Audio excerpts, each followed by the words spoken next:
Welcome to the Rumbizai show. Thank you very much for joining us today. Please share this video. Please like. Please drop a comment in the comment section and tell us who you are, where you're watching from, and just give us some feedback. Today we are very, very, very privileged to have with us Fikelephi Jackson. Now, she is an award-winning published author of a book called Against All Odds. She is a mentor, a preacher, a woman of God who travels around the world preaching and doing humanitarian work. She's married to Colin and they have 7 children. And she's just an amazing woman who has survived so many things. And today we just have the privilege to have her here on the Rumbizai show. Welcome, Fikelephi. Thank you so much for having me. I'm truly honored to be here. Oh, thank you so much for coming. I'm so grateful for you to be here and to share with us some survival tips. We are just coming out of COVID-19. We're still going through it. In some parts of the world, the coronavirus hasn't gone away, but we are going through one of the most challenging and challenging experiences as a world globally. And I want to ask you just to give us some tips on resilience, on how to survive, and how you have managed to survive through so many things. In your book, you talk about overcoming domestic violence. You talk about grief that you've gone through. So there's so many things that you, standing here, you've gone through so much. So I would love for you to be able to share with us some of that. So perhaps just, if you could tell us a little bit about yourself. I know I've just talked about you being an author and married to Colin, but more about you. Wow. Where do we start? Fikelephi Jackson is that woman whom God found in a mess. Mercy found me. The grace of God found me. He took my pain, he took my mess, and he turned it into a message. I was that messed up girl who was born in a village, who grew up believing that she was a mistake. She was not meant to be born. I didn't understand where was my father, where was my mom. At least I used to see my mom once a quarter. But as I become a teenager, as I reached puberty, I sat down with my grandmother, who was a spirit-filled woman of God, and I said, where's my dad? What happened to my dad? She began to tell me that my dad died fighting for freedom. He was imprisoned and he was bleeding eternal. And by then my mom was 7 months expecting me. So that really touched me. I thought, well, this man must have been a great man. But this freedom must have been so important that it took away my dad. So my thing was, as a little girl, I was fearless. I was like, this thing, he didn't finish it. So I wanted to finish the work for him. Wow. And when war broke up in Zimbabwe, I became a political leader for the youth in my village. Okay. And of course, all the young people were going away to fight for the country. And I was one of those young people. I think when we left our village, it was 80 of us. By the time we reached the borders, it was 100 of us. Wow. Yeah. Every young person we met mothers who were crying. Some were saying, don't go. Some were saying, if you stay, you will die. It's better you go and fight. But thank God, in 1980, there was ceasefire. Fikelephi came back home. But things were still the same because I still didn't have education. Bearing in mind, my first school was under a tree in the village. Now, I fought to get a scholarship through the United Nations. Okay. And thankfully, I managed to go to the secondary school. Wow. But it's the last year of my secondary school when I met the father of my children. That's when things went downhill for me. In that place, I experienced intense domestic violence at its best. I say that because you are talking about emotional abuse, physical abuse, sexual abuse, because people don't understand that there is sexual abuse. In marriage, but people yeah. always conclude that because you are with the person who were not even married. But I realize now that it was not the person. There is a spirit behind it. Just like today, we are faced with this COVID-19. There is a spirit behind it. And as I fought, and I thank God who rescued me through my family, even though I was out of the situation, I was still shackled. I was still having nightmares. I was depressed, and I became suicidal. Wow. That's when my turnaround came by. Now, where would I start to encourage someone out there who's probably has become a widow at a tender age as a result of COVID-19? I would say, you know what? There is a father who is the father even for the widows. Yeah.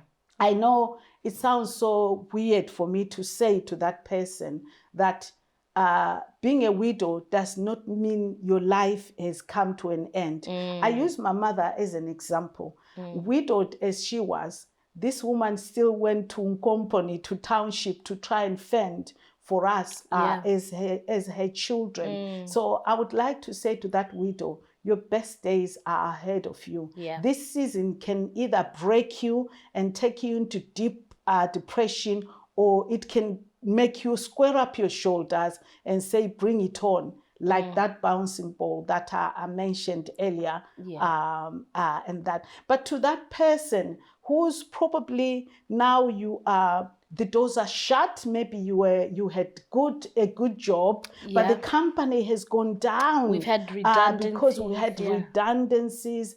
I just want to encourage that person.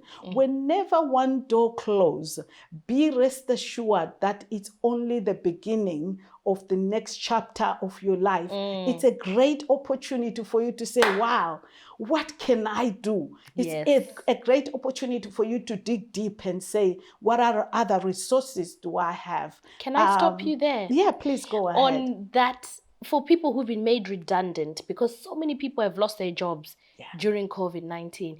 And just before we started filming, you mentioned something about the outfit that you're wearing. Yes. And how can you tell us a story about that? Because I think that will encourage someone where doors have been shut and they feel they've got no way Oh my out. goodness. Oh my goodness. I wear this with pride. That's why I keep making sure, because the hands that made this outfit, it's a woman in Africa who had been through hell and back. All she knew was she loved sewing. Yeah, so part of what I do, I didn't have an opportunity to finish what I do. So we have an organization where we restore lives, we rebuild lives, and we restore dignity. Because the situation is when people come out of these traumas, come out of these situations, they are so bruised that their dignity is worn out, the stigma attached to those things. Bruised as she was, all she knew was, I love sewing. But through the empowerment, this is what this woman, she has her label now. Wow. And I am wearing this proudly because I did not go to Harrods to be like this, but it's our very own sister who has made this. That's why I am very proud to know that out of that brokenness, where can I even start when it comes to restoration of people's lives? I want to encourage that person who believe that, well, my company went downhill during this COVID-19. You know what? Even the Bible says a righteous man will fall many times, but he can rise up again. I want to say it's not over. You get up again, get back to that drawing board and begin to look and see what else you can do. This is the greatest opportunity for people. In the midst of pandemic, people are realizing the potential that they have. I know some of the women that we empower in Africa, especially, I will pick one country. I'll pick two actually, Zimbabwe and Zambia. Now, these are women that were, some of them were selling their bodies for money. They will say, Mama, we have to have 5 men just to eat. You are not talking about, forget about taking your child to the school. But as a result of empowering, it was finding out, what is your passion? What is your passion? What is that one thing that you will do for me, even if I didn't pay you for it? Some of them were like, Mommy, I love doing hair. Though you find them doing the auntie's hair, the little girl's hair, wherever they are doing their thing. And those girls are artists. They have the art with their hands. So that's their resources. So we began to empower these women. We trained them. The ones that love sewing, as I gave an example with this woman. So during COVID-19, one of the things that we did was to deliver more sewing machines, because they said, Mama, you've taught us well. People are looking for masks. Face masks. Exactly. So these women are making the face masks, selling them in the locations where they are. But guess what we have done? These women are now becoming entrepreneurs. That's because right. they are probably this week or so, they are finishing off their training, because we want these masks now to go in the shops. But this is an ordinary woman who had become, life had dealt with her so bad that she felt degrade herself to sell her body. What can I say with COVID-19?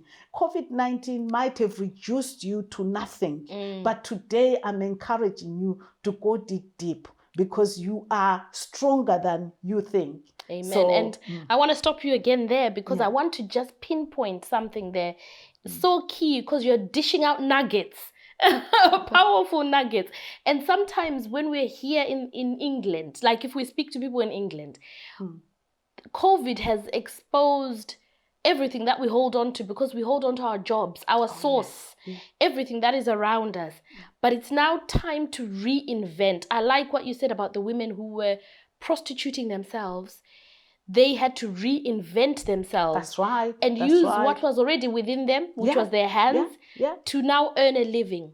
And in the first world, we can forget about our basic things that we have. We get lost in those, oh my goodness. And even here, it's now time for entrepreneurs to rise. It's now time for people to be innovative. When there's a pandemic, it's opportunity. Like what you're telling us about this project with the masks.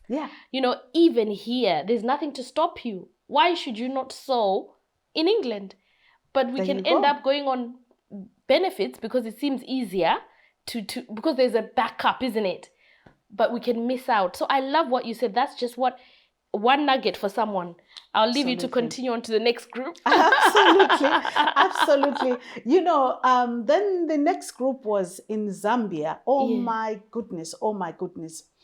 I remember, because when COVID-19 was just starting, I was already in Africa. They were talking about it. So I remember receiving messages saying, you know, Fikelephi, you need to get a plane, get back home. Things are locking down.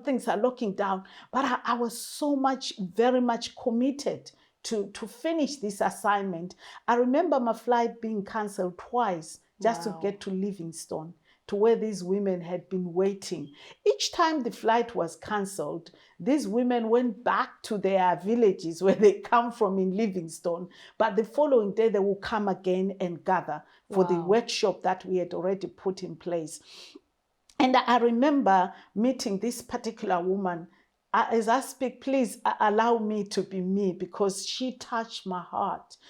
This woman was raped when she was a teenager. The perpetrator was put in jail. You could say, oh, that's good. That's excellent that he was put behind bars. But what you don't know is that this woman is a double orphan. So where she was, the people who had her, they were spiteful. When that rapist came out, oh, by the way, teenager as she was, she became pregnant out of that rape. There you are raising a child you are still a child yourself, by the way. But when the rapist came out of jail, she was forced to marry the rapist. How much more can a woman take? Now, the same rapist that she's having nightmares over, she has now 2 children. When she came to the workshop, She had stab wounds. And the moment she saw me, she was crying because she thought when the flight was cancelled that I would go back to England and not come to her. As far as she was concerned, her meeting another survivor. All I'm trying to say to that person who's been hit by COVID-19, but here is a woman who the life has dealt with her bitterly. You understand? But this woman, she can't read or write. You know what she says, Mama? I love being a farmer. I love farming. So in that area where I am empowering this woman, I know for sure the next time we go to Zambia, we will be looking at what she has been doing in her farm. And I am sure she will be selling her tomatoes. She will be selling her vegetables or her crops. All I'm saying is that I don't know what has beat you down. Yes, it's COVID-19. It's not the end of the world. It's actually the beginning of your life. It's an exciting time for somebody out there. You need to ask even the people that do funerals. It sounds so weird for us to say, but during this season, they were turning away business. Apparently, some of them did not have spaces. As sad as it is, but it was an opportunity. As sad as it is, in the midst of a feminine, there is always something that comes out. That's why a saying goes, you throw lemons on me, I'm going to squeeze that lemon juice out of them. I end with this story.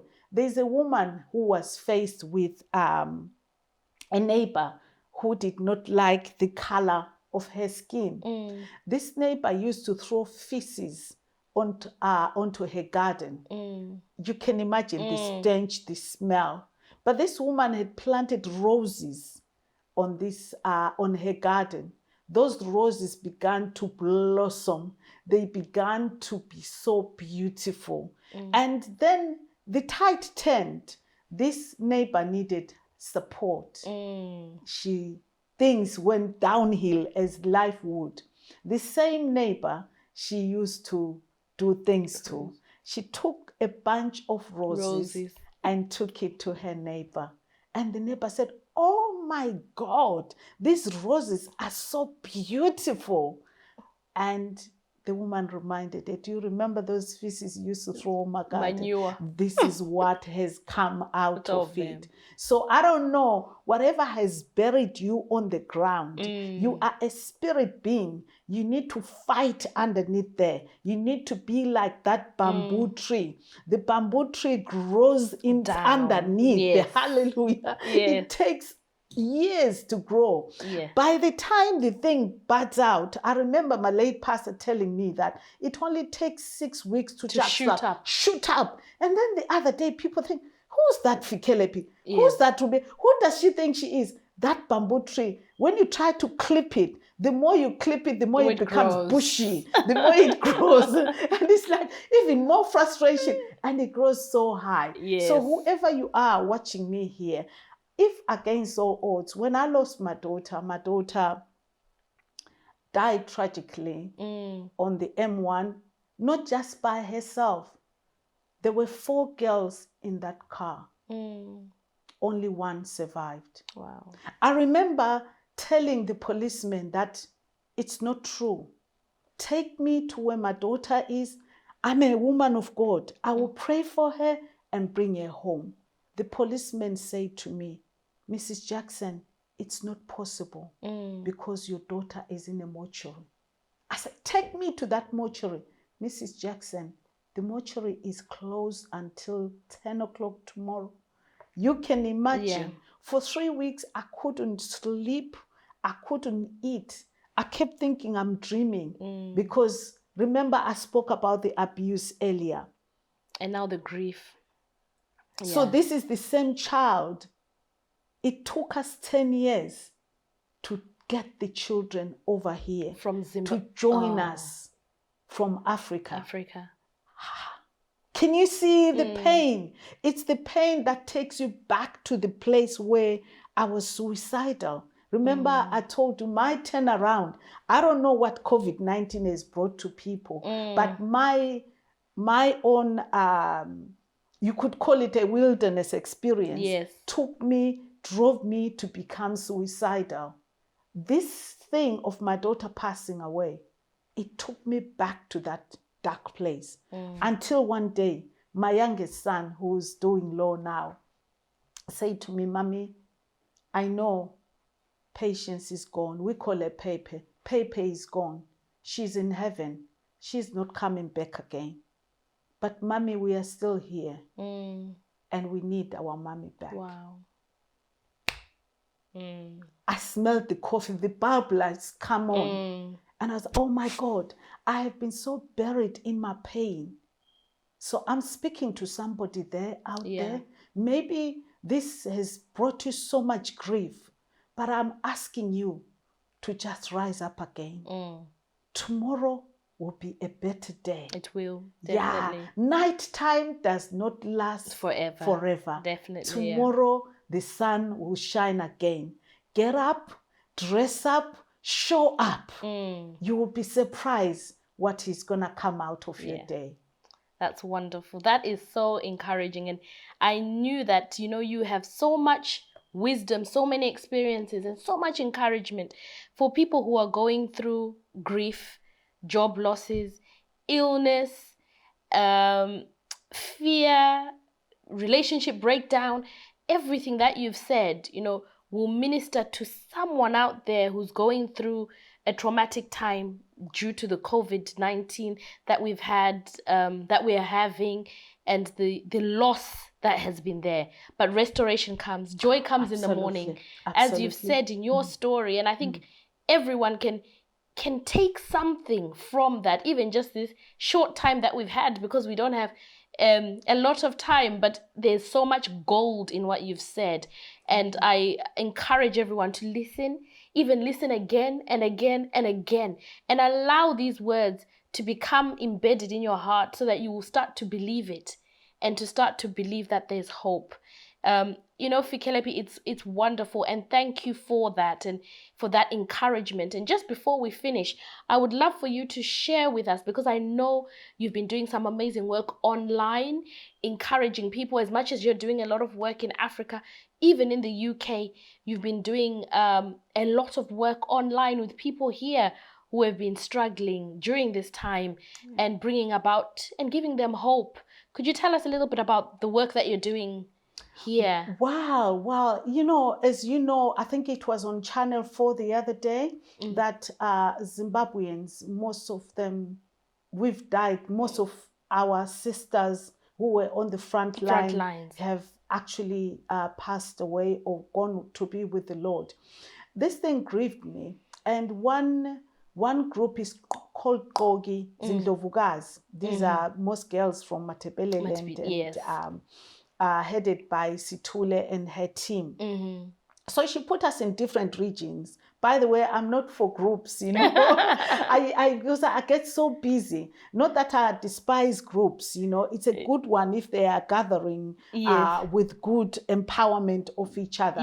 But she said to me, I actually started to follow because people were dying. I just began to ask God, what should I do in this season? So in this little group that we were in, I said, look, guys, we need to pray. We need to pray for the family, not just provide food. So we're contributing towards the groceries, we're delivering food at the doorstep of those who were affected by COVID-19. As you would imagine, families were going through a lot, and they are still going through a lot. So I said, well, in addition to that, let us pray, because there is a person who made us out there. So Situle straight away said, Mama, please, pray, come and pray in the main group. I think there's about 4,500 women in that group. So I thought, well, it would be a temporal thing, just pray once or twice. So on Wednesdays, I went on there. My goodness, my inbox was full.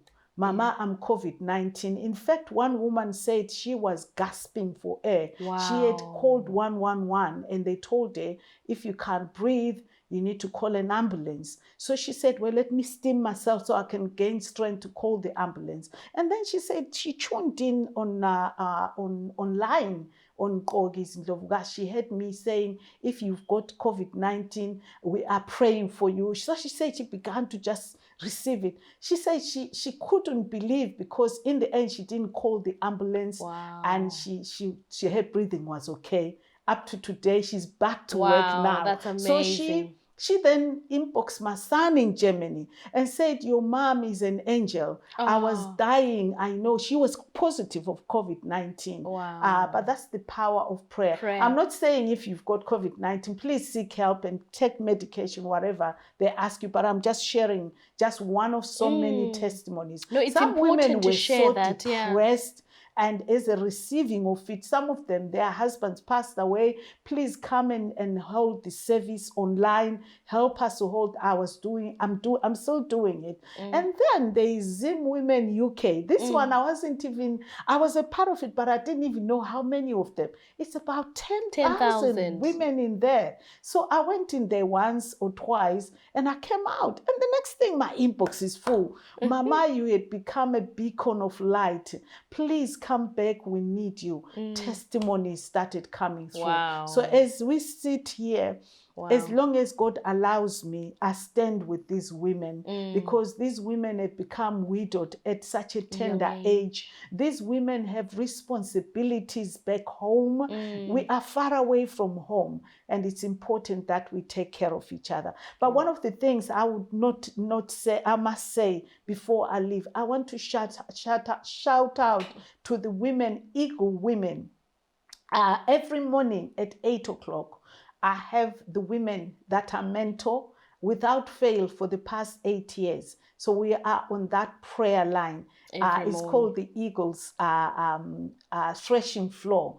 And we're preparing for an Eagles retreat. Yes. This is where those who are out there and they're like fed up with COVID-19, you want to reinvent yourself, come and join us as we go away. Yes. And I know you will come out with some more nuggets that will help you. We want people to bring their billboards, because as you said, before COVID-19, remember that some women had been employed maybe for 30 years. In those years they were with this company, the real person has been hidden in there. In that. All they know is paycheck to paycheck. That entrepreneur in there is no more. It has to come out. Now it's like, who am I even? Yes. Because now you are known as the director of that company or the manager. But really, who are you? Yes. You are a great person who's destined for greatness. Amen. That's wonderful. Thank you. And do you have dates yet for the Eagles? It's definitely going to be the first week in October. But I have a website. Maybe you can help your viewers if they want to follow, because it's going to be advertised on my personal website. Wonderful. So I'll send the link as well. I've got the link, and they can contact you there. I'll share that underneath in the comment section. So that's amazing. Thank you so much, Fikelephi, and thank you for coming and sharing that inspiration. And I hope that you have received something as you have been listening. I've been inspired. I've been encouraged. You can see I was just listening because I was just being blessed and hearing a message that just revives and rebuilds and revitalizes us. You've heard it for yourselves, and you've heard if you're a woman, there's a conference coming up. If you're a man watching, and you've got a woman that you would like to bless, just keep an eye out for the dates, and the link will be in the comments for you to join in and be reinvented and, just revitalized after this pandemic that we have been going through. So thank you very much for watching. Please share this page. Please subscribe if you're watching on YouTube. Leave a comment and tell us what you've gained. If you've got any testimonies, please share them. If you've got any prayer requests, please share them, because it's important for us to testify about what God has done for us during this season. Many have died, but more have lived. So if you've got a testimony of what prayer has done for you during this season, please drop your testimonies in the comments and encourage someone. Thank you so much, Fikelephi. Thank you for having me. And thank you everyone for watching. Be blessed.